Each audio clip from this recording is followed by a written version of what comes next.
People keep telling me they want more Tea with Charles, and I'm ready to let you have it. The best way to support Tea with Charles podcast is to buy one of my books as an ebook, paperback, or audiobook. My first book, Impossibly Glamorous, is available for free as an ebook, so you really have no excuse. Just search Charles St. Anthony at your favorite online retailer and pick up one of my books today. And now, let's have some Tea with Charles.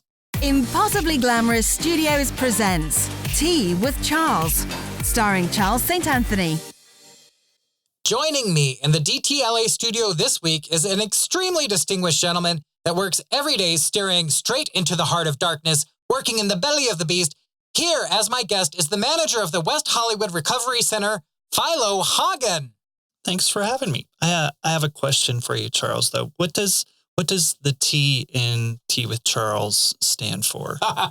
What does the T in Tea with Charles stand for? It stands for whatever you want it to stand for. So it can be the T for truth. Okay. It can be for tea, like spilling the tea. We're going to share some gossip, spill the tea. We'll spill It could be T for tremendous, as long as it's not something bad. Please don't say T for twat waffle or T for terrible or T for turd biscuit or something like that. Please something positive with my tea. But today, since you work at the West Hollywood Recovery Center, I thought it would be T for teetotaler. Okay. If you want to go there, we'll go there. All right. Because if you remember from your SAT vocab study, teetotaler is somebody that brings tea instead of alcohol to a party. Yes. And you work at a center that is focused on recovery and sobriety. And I bring tea to a party rather than... I would bring some boba. Mm-hmm. You work right in the center of West Hollywood. Where exactly is the West Hollywood Recovery Center situated? It's located right on Robertson Boulevard, 626 North Robertson, between, Beverly Hills Housewives, Lisa Vanderpump's Sir Lounge. Oh, Lisa's Sir Lounge. Okay. And the Abbey. The Abbey. One thing I want to point out is that the Abbey is located next to another one of Lisa Vanderpump's establishment, Pump. Yes. So the West Hollywood Recovery Center is basically being straddled by Lisa Vanderpump. So you've got Pump on one side and Sir on the other. Mm-hmm. And, I said it was in the belly of the beast. You are in the heart of the West Hollywood partying area. Yes. A lot happens on Robertson Boulevard every day. And I'm kind of pissed for all the times I've been there. I've never seen Stassi Schroeder even once. Or any of those Vanderpump Rules people. For people who want to know, it's located there on Robertson Boulevard in one of the most happening places in West Hollywood. What kind of programs happen at the center? Pretty much if there's a 12-step group that's happening, it happens at the West Hollywood Recovery Center. So Alcoholics Anonymous, Crystal Meth Anonymous, Marijuana Anonymous, Sex and Love Addicts Anonymous. Ooh, that sounds pretty interesting. Doesn't it, though? So since you work up close in the trenches here in a city where partying can quickly escalate out of control for someone, what substance abuse trends do you notice in 2019? Mostly the same ones that have been going on. The meth epidemic is still happening and raging on in West Hollywood, and particularly among gay men and men who don't identify as gay but seem to have a lot of sex with men. So, okay. Yeah, I noticed that crystal meth, I don't do the drugs, I don't drink, but noticed that on the dating apps, when people want to refer to crystal meth, they always say party.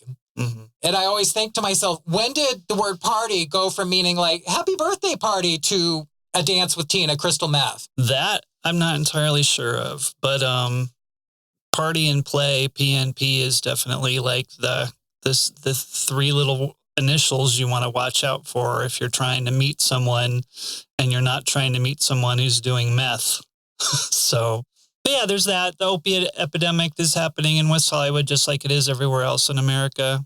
What specifically does the opiate epidemic refer to? What drugs are they taking? We're talking anything with, heroin, morphine, OxyContin, and anything that's opiate-based or a synthetic opiate derivative. Fentanyl is... I've seen a lot about fentanyl lately. What exactly is fentanyl? Well, fentanyl is a synthetic opiate, so it's about 50 to 100 times more powerful than morphine, but similar in terms of how it plays in its interactions with your brain. So it's particularly deadly. And it's, these days too, fentanyl is something that you'll find popping up in sometimes as much as 80% of all kinds of drugs out there. Because it's Really? like your home chemist who's creating this drug.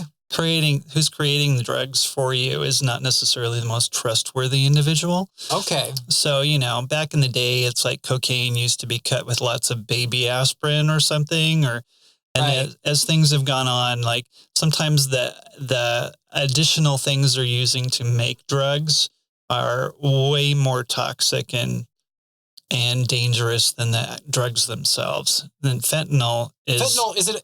Because I know heroin's a powder, right? But is fentanyl also a powder? Or is it a pill?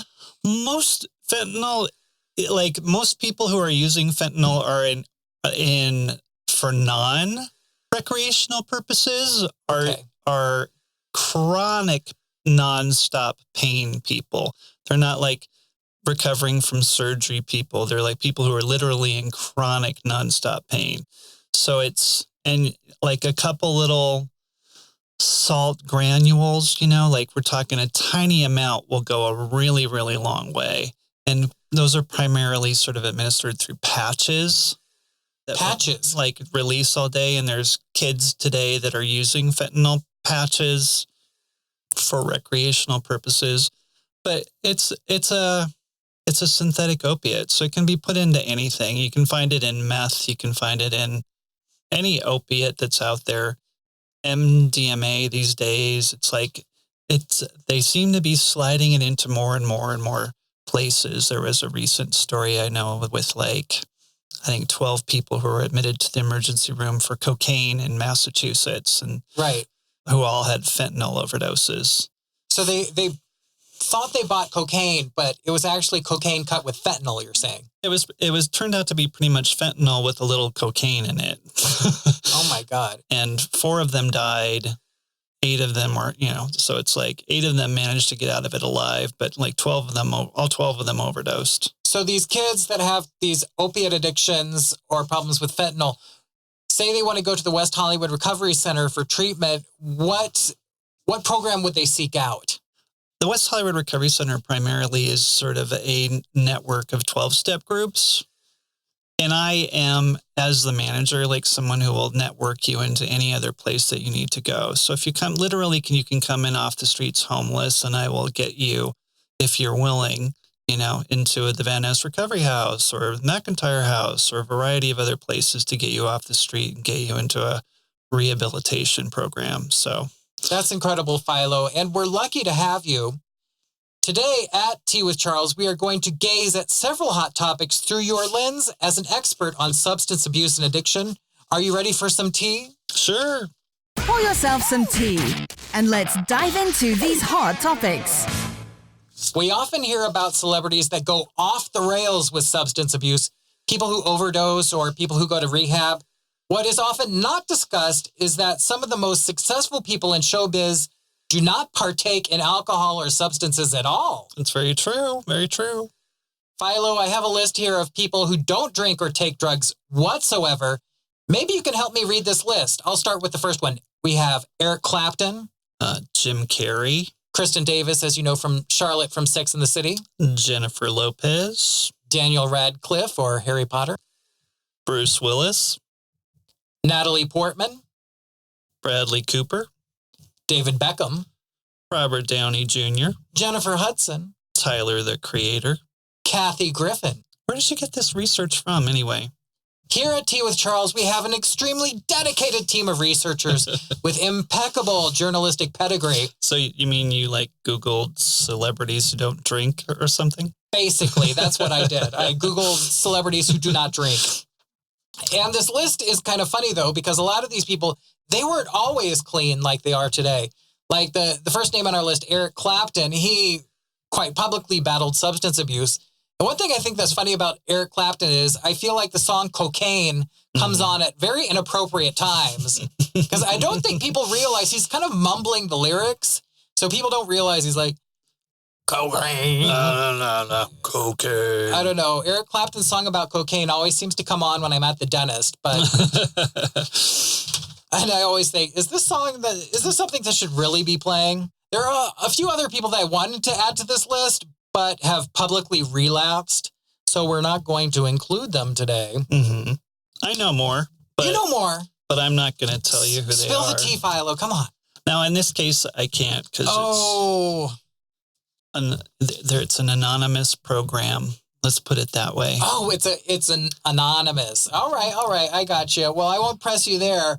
As someone who works day to day with substance abuse, what are some patterns you see on people like these celebrities are successful in staying sober? Well, I think most of the people that are successful in staying sober are actually just doing what the basics are. You know, it's like you go to meetings, you get a sponsor, you work the steps, and the success happens. The problem is that, you know, addiction, alcoholism is a disease that likes to tell you don't have a disease. And it likes to tell you, like, oh, you've got 30 days now. Wow, you're doing pretty good. You don't need to keep doing this. You got this licked. So people think that they're cured, but the disease has not gone away. No, it's something that can only be arrested a day at a time, and not something that there's ever actually a cure for. So people start on these programs and they just need to keep coming back. Yeah, and being of service and carrying the message to somebody else. I think the only way you really get to keep this is by giving it away. And if you're a taker, which quite often happens with celebrities, not necessarily entirely through their own fault. I mean, I think if you're working 18 hours a day on a movie or something, it's kind of hard to get to a meeting. It's kind of hard to do certain things that normal people are able to do. So, you know, their work has to come first because they got to pay their bills. And there's a whole lot of other people, depending on who they are, that are relying upon their livelihood as well. I'm not talking just family. I'm talking like the entourage, you know, so. Okay, let's do a quick role play here. Yeah. So I'm a guy who's hooked on fentanyl and I'm coming into the center for the first time. I want to know what to do. So. Well, you need to go to detox. So we're going to get you into the Claire Foundation or somewhere. Let's get you somewhere where you can like detox, because you need a medical detox to get off fentanyl, or you're probably going. Yeah, I had 5 lines of fentanyl just this morning. I feel really good right now. I don't think you're going to be doing 5 lines of fentanyl and live. So, but well, it was cut with the baby powder. But yeah, we need to get you into detox first and foremost. So someone like that, they get into detox. How long does someone usually stay in detox or?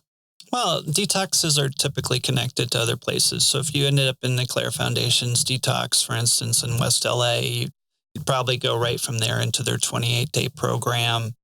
So you might be gone for a month. So someone goes to the detox for a month or so. And what's the process after they get out of rehab? Then depends on your own personal decisions. Most of everything is really up to you. I mean, and that's a bit of the bonus, but a bit of the problem is that like sobriety gives you a lot of freedom, but then you don't always make the best choices, which is why you're in detox to begin with. Exactly. So, you know, there's a variety of sober livings you can get into. So you have still have some rules and structures going on in your life, and other people that are staying sober that you can live with. And, you know, it's $700 a month. Some of them, it's like they're not necessarily expensive, and you get some additional support to take that experience and take it a little longer. And you can get out and go to meetings and start to, you know, eventually go back to work and get things happening while you're still keeping a sort of a bridge going in the process. We're talking with Philo Hagen, the manager of the West Hollywood Recovery Center today. I read an article a couple days ago on Vice, the website of Vice. It was called How Getting Sober Finally Made Me Cool. Right. And this article really spoke to me. The writer, Molly Pretty, this is what she argues. I worried that my decision to stop drinking meant trading my identity as a fun person to become a bummer. Mm-hmm. Instead, my world got bigger. And I think that's something a lot of people worry about when they join these 12-step programs or they get sober, is that the fun is over. Sure. The party's done. Yeah, I mean, it's very typical to kind of come into let's say AA, and feel like, oh my God, my life is ended. How am I ever what am I I'm never going to have fun again. And there's a couple things about that. I think the first thing is that, well, one is alcoholics and addicts don't typically have the same barometer for fun that like normal people do. I think, when you're like, if you're a meth addict, just like your highs are so high and then your serotonin levels are blown out so low that when you're off meth, it's like the highs are so high and the lows are so low. And are you ever going to experience that again sober? Maybe not, but maybe that's a good thing. Maybe your highs need to be a little lower and your lows need to be a hell of a lot higher. I can imagine once you're dancing with Tina and PNP, your highs are going to be really high. And then, people crash and their lives get messed up and they get evicted and whatnot. Yes. So what are some tips that you have, Philo, for someone who wants to stay a fun person while being sober? Well, I mean, part of it is it's very individual. It's a very individual thing. And part of the problem is that if, let's say you started drinking when you were 11, you started smoking pot when you were 12, you're 22 and you're hooked on something a lot harder and you're getting clean at 25. Oh my God, my life is over. Well, all of your formative years have been spent on the thing that you've done for fun was get loaded. Right. So it's not just a question of like, when I remember when I was newly sober, I think maybe like 4 or 5 months or something, I remember talking to people and I said like, oh my God, I'm so bored. And they said, well, that's a shame that you're so boring. I was like, what? You're like, is that a read? And I was like, yeah, why are you reading me? And it's like, well, no, if you're bored, it's because you're boring. Like, you don't have to be boring to be sober. So it's like, I've learned over time things I love to do. I roller skate, I hula hoop, I go to I've been to Burning Man like 12 times sober and You've been to Burning Man sober. Yeah, I've gone to lots of. I thought the point of Burning Man was to do a lot of drugs. I think it's an incredible place to go and have a sober experience because that giant unicorn that's flowing through the night is actually real and happening, and that there's things that happen at Burning Man I think blow your mind, and it's great to have your mind blown sober. Indeed, you get to remember all of it. Yeah. So there isn't. I personally haven't found that sobriety has limited my capacity for fun. It's actually the opposite in my case because I don't have a lot of fun after.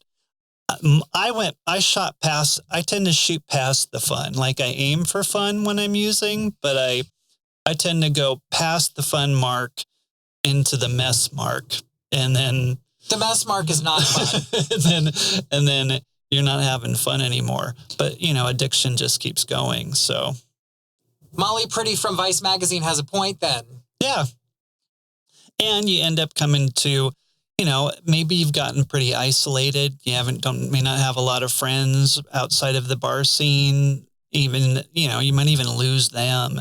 So it's like you get sober. All of a sudden you're surrounded by, all the cool people that made a colossal train wreck of their lives, but are now no longer having a train wreck anymore. So it's like, they're not just people, they're people that you would have partied with probably because they're, only now they're sober. So it's not just that you get like this new crew of people, but you get people that really get it and really get you and get why, I know why you are the way you are. I'm the same way, So, and there's a different whole level of connection and community that happens as a result of that. Words of wisdom from Philo Hagen, the manager of the West Hollywood Recovery Center.